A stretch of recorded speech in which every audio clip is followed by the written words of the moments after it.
365일이 그래야 되지만 특별히 나라를 생각하며 기도하는 달을 보내게 되었습니다. 저는 전쟁을 경험해 보지 못한 세대입니다. 90이 넘으신 이 자리에 계신 어르신들께서는 몸소 6.25라고 하는 한국전쟁을 체험하셨을 텐데 우리는 역사에 의존할 수밖에 없습니다. 역사를 보면 참 처절한 전쟁이었고 생각지도 못한 때에 우리는 전쟁을 준비하지도 못한 상태에서 일방적으로 당한 처참한 전쟁이었습니다. 삶의 자리는 폐허가 되었고 경제율은 아시아에서 최고 빈민국으로 떨어지게 된 나라입니다. 6.25가 지나간 지 74년이 되었는데 세계가 놀라고 있습니다. 한국 교육열에 놀라고 있고 한국 경제 성장률에 놀라고 있으며 한국 교회 부흥에 놀라고 있습니다. 여러분, 어르신들은 보리를 거둘 때까지만이라도 배고프지 않고 살아있으라 보릿고개라는 말이 있었지 않습니까? 양발 조금 구멍 하나만 나면 그거 숨통 트겠다고 난 구멍인데 구멍 나면 버려요. 옛날엔 그렇지 않았어요. 다 깊고 기운 자리가 또 헤어지면 또 깊고 형이 싫다가 동생에게 물려주고 형이 입던 옷 동생에게 물려주고 그랬습니다. 거리를 나가보면 우리 한국 자동차 산업이 세계에 손꼽는 나라입니다마는 그럼에도 불구하고 외제차들이 글쎄요 10대 지나가면 한 대 지나갈 정도로 그 정도로 우리나라는 엄청 잘 사는 나라가 되었습니다. 이런 말도 있더라고요. 세계에서요 365일 여성들이 화장하는 나라가 대한민국이래요. 외국에는 그렇지 않대요. 근데 대한민국 여성들은 365일 눈만 뜨면 화장한대요. 그래서 코로나 이전에 중국인들이 한국에 여행 오면 명동 화장품 가게에 가가지고 영양 크림을 싹 썰어가지고 갔답니다. 아모레, 설화수, 그냥 진열대가 휭 했다는 것입니다. 우리 너무너무 잘 살고요. 곧 별을 또 비게 될 텐데 이 별을 어떻게 처리하나 걱정하는 나라가 되었어요. 양식이 모자라는 나라가 아니라 남아 돌기 때문에 국가가 골치를 앓고 있어요. 이걸 어떻게 관리해야 되는지를 고민하는 나라가 되었습니다. 여성들이 미장원에 가는데 가서 파마가 마음에 안 들면 15만 원 주고 했는데 3일 후에 다시 미장원 가서 15만 원짜리 파마를 다시 하는 나라 대한민국이에요. 너무너무 잘 살지 않습니까? 먹는 것도요 무조건 기름진 것, 비싼 것 그런 걸 선호해요. 가만 보면 고급 음식점에 예약을 안 하면 갈 수 없는 나라 대한민국이에요. 우리 어렸을 때 화장실은 바깥에 있었잖아요. 그 화장실은 재래식이라 지금 이런 여름철쯤 되면 구더기들이 그냥 유격 훈련으로 야단 났었어요. 그냥 벽을 타고 올라오고 야단 났었어요. 그런데 지금은 전 세계인들이 깜짝 놀랄 정도로 화장실을 안방에 갖다 놓은 나라 대한민국이에요. 그것도 모이면 그냥 얘기가 아니라 화장실에 하나냐 두 개냐 세 개냐 그게 또 얘기거리가 되는 대한민국 아파트 구조 그런 너무너무 잘 사는 축복된 나라 하나님이 주셨어요.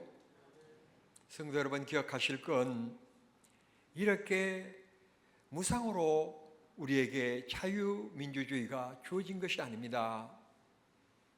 많은 분들이 총알을 가슴에 받으면서 이 나라를 지켜낸 겁니다. 어제는 제2 연평해전이 있었던 기념일이었습니다. 우리 젊은이들이 목숨을 잃고 우리 참수정이 바다에 침몰되어지는 어이없는 일이 일어났던 때이었어요. 우리가 프로야구, 프로축구를 통해서 환호할 때가 아니라 역사를 잃으면 자유를 누릴 민족이 못 됩니다. 여러분 꼭 기억하셔야 합니다. 나라를 위하여 기도해야 되고 나라 안보에 대해서만큼은 여야가 있을 수 없고 남녀노소가 있을 수 없는 겁니다. 나라가 없는 가정, 나라가 없는 사업, 나라가 없는 교회가 존재할 것 같습니까? 존재하지 않습니다.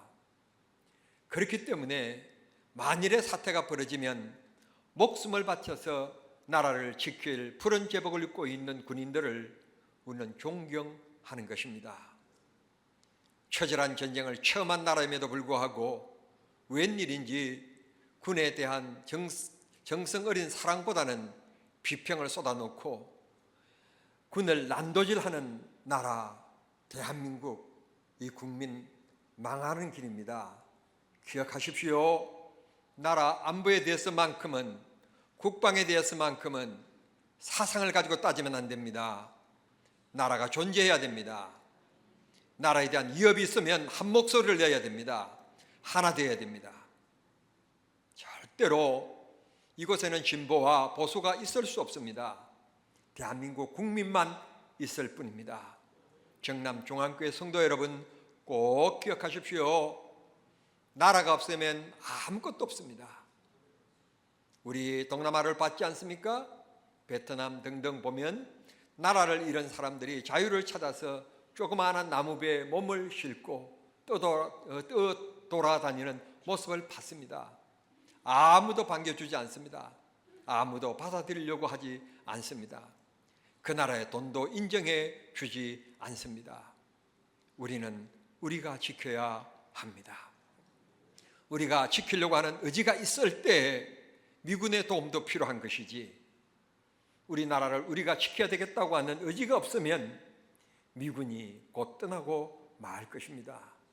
성도 여러분, 죽고 살기로 해라 하는 말이 있는데 정말 나 사랑하는데 나라 지키는데 우리는 죽고 살기로 해야 될 줄 믿습니다. 나라를 위하여 끊임없이 기도하는 성도님들이 꼭 되시기를 바랍니다. 하나님께서 75세 되는 아브라함을 우르에서 잘 살고 있는데 불러내십니다. 내가 너에게 땅을 주겠다. 그리고 내가 너 자손들을 축복해 주겠다. 자손을 준다는 말, 땅을 준다는 말을 믿고 아브라함이 고향 우르를 떠나게 되지 않습니까? 그때 나이가 성경은 75세라고 얘기합니다. 그러면 이제 이 노인 부부가 나이가 점점 들어가면 아이를 낳을 확률이 클까요? 확률이 줄어들까요? 줄어들지 않겠어요. 10년이 훌쩍 지나갔습니다. 75세의 희망을 가지고 떠난 아브라함이 85세가 되었고 그의 아내는 10살 차이니까 75세가 되었습니다. 아이 낳을 확률이 낮아진 것입니다. 그러던 어느 날 아브라함의 아내 사라가 남편을 조용히 부르고 설득을 시킵니다. 여보, 우리는 나이를 점점 먹어가고 있고 하나님이 약속하신 지 우리가 10년 기다렸지 않냐? 10년 기다렸으면 강산이 변하는 건데 그 정도 기다렸으면 됐지 뭘 또 더 기다리냐? 당신 한번 생각해봐라. 꼭 내 몸 아니더라도 남편인 당신의 씨를 받으면 그 씨지. 그게 아브라함 씨지. 뭐 다른 씨가 있냐? 그러니까 우리 집에 가만히 일하고 있는 몸종 저 노예 하갈을 봐라. 아가가 오늘까지 우리 마음을 불편하게 한 적이 있는지, 얼마나 충성된 여인인지, 물론 생긴 건 못생겼고 배운 것은 없고 가진 것은 없지만 얼마나 충성되고 정결한 삶을 살아가는 여인인지, 저 정도면 우리가 시를 받을 만하지 않냐. 여성 여러분, 기억하세요. 남자는요, 여자하기 나름이에요. 그 말에 아브라함이 거절도 긍정도 하지 않습니다. 이 사라가 몸종 하가를 부릅니다. 오늘 저녁에는 안방으로 들어가라. 주인님, 무슨 말씀입니까?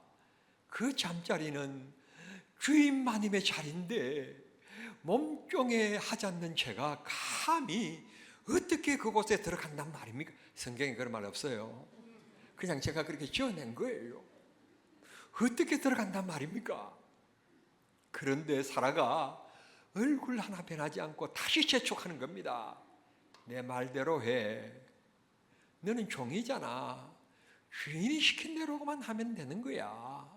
그러니까 그 자리는 내 자리임이 틀림없어. 내 자리인데 내가 가라는데 무슨 말이 필요하겠어. 문제될 것 없으니까 걱정하지 말고 들어가라. 그래서 들어가서 아이를 갖게 되었어요. 아이를 갖게 되었는데 아들이 태어난 거예요. 그 아들 이름이 이스마엘이에요. 이스라엘이 아니라 이스마엘입니다. 오늘 중동 지방에 분쟁의 원인이 되는 일이 아브라함 가정에서 일어난 거예요. 아브라함으로부터 출발된 거예요. 성도 여러분, 적은 바깥에 있는 것을 막아낼 수 있다고 그랬어요. 적이 안에 있으면 막아낼 수가 없어요. 스스로 무너지는 거예요. 부부가 싸우면 그 가정의 행복이 깨어지는 겁니다. 교회가 분쟁하면 안 됩니다. 나라가 분쟁하면 안 되는 것입니다. 외세는 막아낼 수 있지만 내부 분열이 일어나면 스스로 자멸하고 마는 것입니다.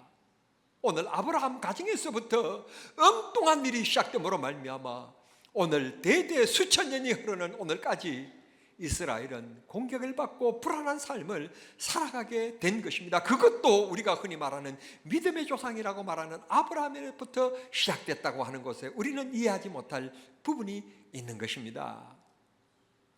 정말 교회에서 기도 많이 하고 충성해야 될 장로로부터 문제가 시작됩니다. 목사로부터 문제가 시작됩니다. 권사로부터 문제가 시작되어집니다. 여러분, 정신 똑바로 차려야 합니다. 우리는 하나님 앞에 선하게 쓰임받아야지 10년 기다렸으면 됐지. 인간 논리로 접근하면 이해하지 못할 것 없습니다. 그러나 그 이해하는 것이 하나님 보시기에 선한 일이 되어야지 악한 일이 되면 안 되는 것입니다. 아무리 인간들이 모여서 다수의 결의로 결정되어졌지만 그게 하나님 보시기에 축복한 일이 되어야지 하나님 보시기에 거역한 일이 되어지면 안 된다는 말입니다. 민주주의의 맹점이 바로 이곳에 있습니다. 사람에게 있으면 안 됩니다. 하나님께 기준을 둬야만 합니다. 하나님이 원하시는 반지, 하나님이 싫어하시는 반지, 그걸 구별할 줄 알아야지. 지지하는 쪽이 어느 쪽이 많으냐, 그것 가지고 따지기 시작하면 기독교는 무너지게 되는 것입니다. 여러분, 하나님이 기뻐하시는 일을 선택하며 살아가는 성도 여러분들이 되시기를 바랍니다. 아무리 많은 소득이 있을 수 있고 높은 명예를 얻을 수 있지만 그게 하나님의 영광이 아니라면 포기하십시오.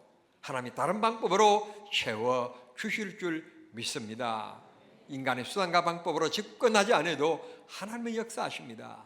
언제나 하나님을 사랑하고 죄 짓는 때는 하나님을 두려워하고 하나님 중심으로 살아가는 하나님 중심의 사고를 가지는 성도님들이 꼭 되기를 바랍니다.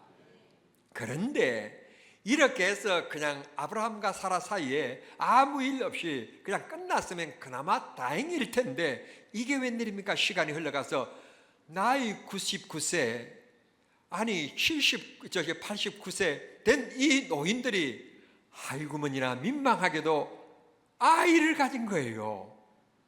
아이를 가져서 1년 후 100세가 되고 90세가 될 때 응아 하고 아이가 태어났는데 그의 이름이 이삭이에요.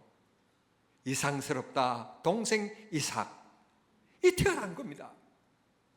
문제는 이스마엘만 있을 때는 서자지만 사라가 그렇게 사랑했어요. 아브라함도 사랑했어요. 그런데 친자식이 태어나고 나서 보니까 사랑스럽지가 않는 거예요. 왠지 주워온 자식으로 보이는 거예요. 그러던 어느 날 이스마엘이 이삭을 사랑하게 되니까 지금까지는 가정에서 자기가 사랑을 독차지했는데 그 사랑이 대물림이라고 이삭에게 쏘여지게 되니까 어른들이 없을 때는 이스마엘이 이삭에게 꿀밤을 주는 거예요. 네가 없어야 되는 건데, 네 태어나지 말아야 되는 건데 왜 태어났어 임마. 성경이 없다고 내가 얘기했어요. 아이 싸움이 어른 싸움 된다고.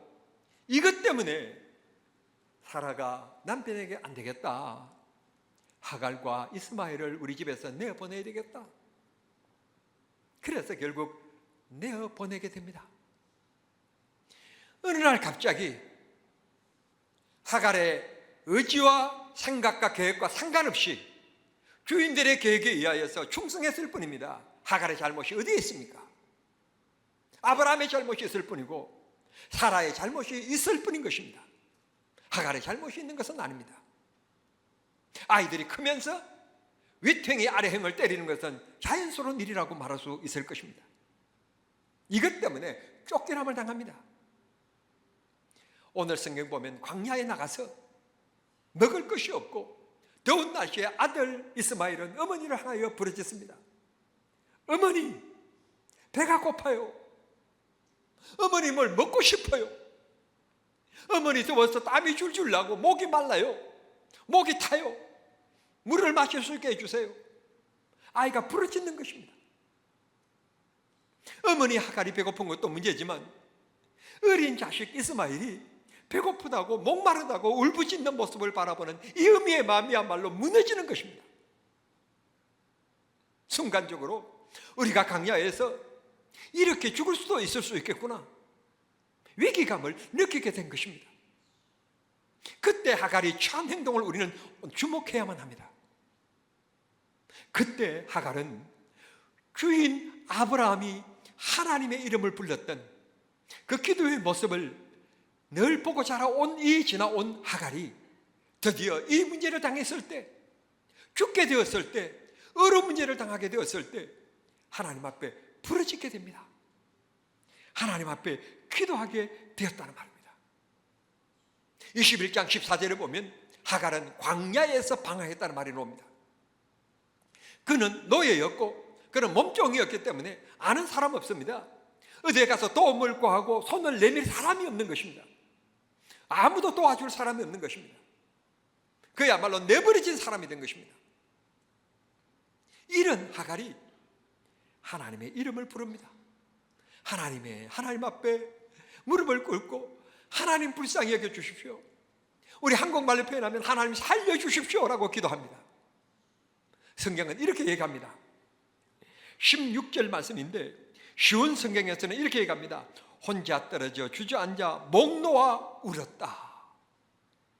세 번역 성경에서는 이렇게 얘기합니다. 주저앉아 그 여인은 아이 쪽을 바라보고 앉아서 소리를 내어 울었다. 한글 개역 성경에서는 이렇게 얘기합니다. 자식의 죽는 것을 참아보지 못하겠다 하고 살 한 바탕쯤 가서, 즉 활을 쏘면 활이 날아가는 거리쯤, 아들이 있는데 거기 좀 떨어져서 가서 아들 앞에서는 그렇게 할 수 없으니까 그 추한 모습을 보이고 싶지 않아서 그만큼 떨어져 가서 뭐라고 얘기하고 있는가 하면 방성대곡했다 그랬습니다. 그렇습니다. 너무 억울하지 않습니까? 한 번도 저렇게 정결하게 살고 저렇게 잘생기고 저렇게 멋있고 저렇게 가정적이고 저렇게 자상한 저 아브라함하고 내가 아내로 하루만이라도 살아봤으면 그런 마음은 일절 가진 적이 없는 하갈, 오직 몸종으로서 최선을 다하여 주인을 위하여 살아왔던 이 하갈인데 주인 두 사람의 계획에 의하여서 그렇게 자기는 순종했을 뿐인데 결국은 남은 것은 광야에 내쫓겨서 먹을 것도 없고 마실 것도 없고 죽게 되었으니 얼마나 억울한 일입니까? 이게 단순히 하갈의 문제입니까? 오늘 우리도 이 세상이라고 하는 것을 살다 보면 내 의지와 내 생각과 내 계획과 아무 상관없이 다른 사람들에 의해서 내가 말거리에 오르락내리락 거리고 나에게 손해가 있고 내게 아픔이 있고 악플이 달리고 이런 일이 있지 않습니까? 이때는 우리가 어떻게 해야 합니까? 하갈에게서 그 귀한 교훈을 받을 수 있습니다. 그때는 하나님을 찾아야 합니다. 하나님의 이름을 불러야 합니다. 교회를 찾아야 됩니다. 하나님 앞에 엎드려야 됩니다. 그러면 하나님께서 들으시고 응답하여 주실 줄 믿습니다. 갈라디아서 4장의 말씀 보시면 22절에 이렇게 얘기합니다. 아브라함에게 두 아들이 있었으니 하나는 여종에게서 하나는 자유 있는 여자에게서 낳다 하였으니 여종에게서는 육체를 따라 낳고 자유 있는 여자에게서는 약속으로 말미암았느니라. 그런데 이것을 다시 사도 바울은 에베소서 2장 11절에서 이렇게 얘기합니다. 오늘 우리가 외인이요 즉 버려진 자들이라는 것입니다. 이스마엘과 같은 존재였다는 말입니다.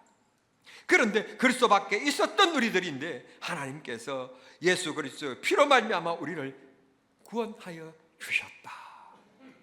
은혜를 입혀 주셨다는 것입니다. 하나님의 사랑이 아니면 우리는 구원을 받을 수 없고 천국에 갈 수가 없습니다. 그런데 은혜를 입혀 주셨다는 것입니다.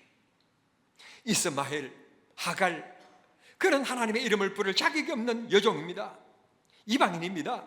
그런데도 불구하고 하나님의 이름을 불렀을 때 하나님의 그의 눈을 여셔서 움푹한 우물을 발견하게 된 게 하셨던 것처럼 우리 역시 부족하고 연약하고 자격 없는 이방인들이었습니다. 그런데 하나님께서 우리를 부르셨습니다.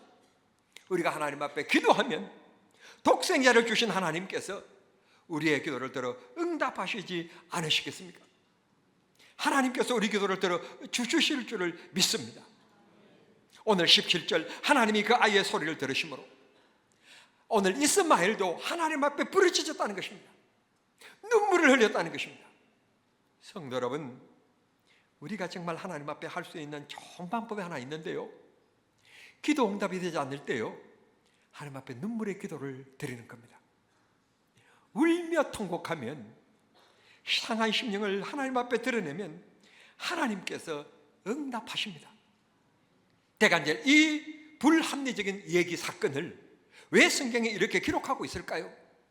그건 바로 오늘 우리를 향하신 하나님의 사랑이 있다고 하는 것을 말씀하고자 이 사건을 상세하게 기록하고 있는 것입니다.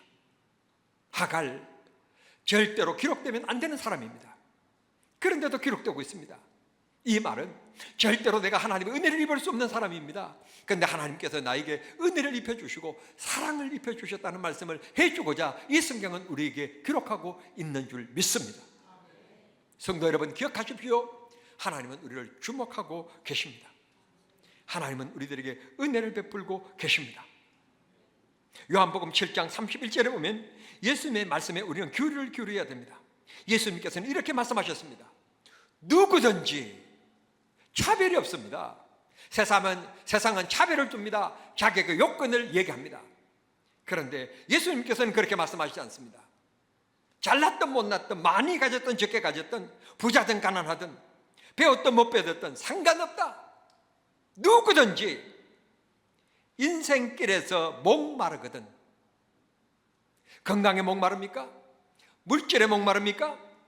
가정의 행복에 목마릅니까? 사랑에 목마릅니까? 문제에 목마릅니까? 목마르거든 내게로 와서 마시라. 주님께로 나오라는 것입니다. 주의 이름을 부르라는 것입니다. 그러면 하나님께서 채워주시고 해결해 주신다는 것입니다. 부러지셨던 이 하갈의 눈을 여셔서 옆에 움푹한 우물을 보게 하심으로 그 물을 마시게 하여 절대로 죽지 않게 하셨던 하나님, 우리도 주의 이름으로 목마를 때 나아가고 부르짖으면 그 목마른 문제를 하나님이 해결하여 주실 줄을 믿습니다. 세상에서는 자신의 의지와 상관없이 하갈처럼 버려지는 일 중심에 서게 되는 때가 너무 많습니다. 정말 몸을 가누지 못할 만큼 정말 심한 태풍이 우리를 몰아칠 때가 있습니다. 사랑하는 성도 여러분, 그때는 낙심할 때가 아닙니다. 그때는 탓할 때가 아닙니다. 그때는 하나님을 찾을 때입니다. 내 힘으로 안 될 때, 눈물이 흐를 때, 정말로 억울할 때, 그때는 하나님 앞에 나오십시오. 하나님께서 문제를 해결시켜 주실 것이며 하나님께서 은혜로 채워주실 것이며 바른 길로 인도해 주실 줄 믿습니다. 오늘 하갈의 문제를 통해서 우리를 향하신 하나님의 사랑을 깊이 깨닫고 문제를 만났을 때 하나님 앞에 무릎을 꿇고 하나님을 의지하며 하나님을 찾아 나서는 성도들 되셔서 하나님의 응답을 받고 하나님의 손길을 만지는 귀한 믿음의 손길들이 될 수 있게 되기를 우리 주님 이름으로 축원합니다. 축원합니다. 그런 귀한 성도님들이 다 되시기를 바랍니다. 기도하겠습니다. 하나님 아버지 감사합니다. 저희들을 사랑하셔서 장마가 시작되진 이 주일날 저희들을 부르시고 인생을 살다 보면 떠나지 않는 문제를 만나는 저희들에게 위로하시는 말씀 주시고 해결할 수 있는 길을 알려주시니 감사합니다. 이 말씀 굳게 기억하며 하나님 앞에 하나님 눈길이 머물 수 있고 주의 능력과 사랑의 손길이 머물 수 있는 우리의 믿음의 삶이 될 수 있게 축복해 주시옵소서. 주여, 오늘 또 문제를 가지고 있습니까? 고개를 숙인 사랑하는 성도님들 기억하시고 하나님께서 위로하여 주시옵소서. 주님, 손을 내 가슴에 얹습니다. 주여, 병든 내 몸 고쳐 주시옵소서. 고쳐 주시옵소서. 하나님, 어려운 문제들이 해결되게 하시며 이 세상 살아가며 신나며 예수 믿는 것이 즐거워지고 행복해질 수 있게끔 우리의 믿음이 크게 성장케 해 주시옵소서. 도와주실 줄 믿습니다. 우리와 함께 하실 줄 믿습니다. 우리 아버지 하나님을 찬양합니다. 예수님의 이름으로 기도하옵나이다. 아멘.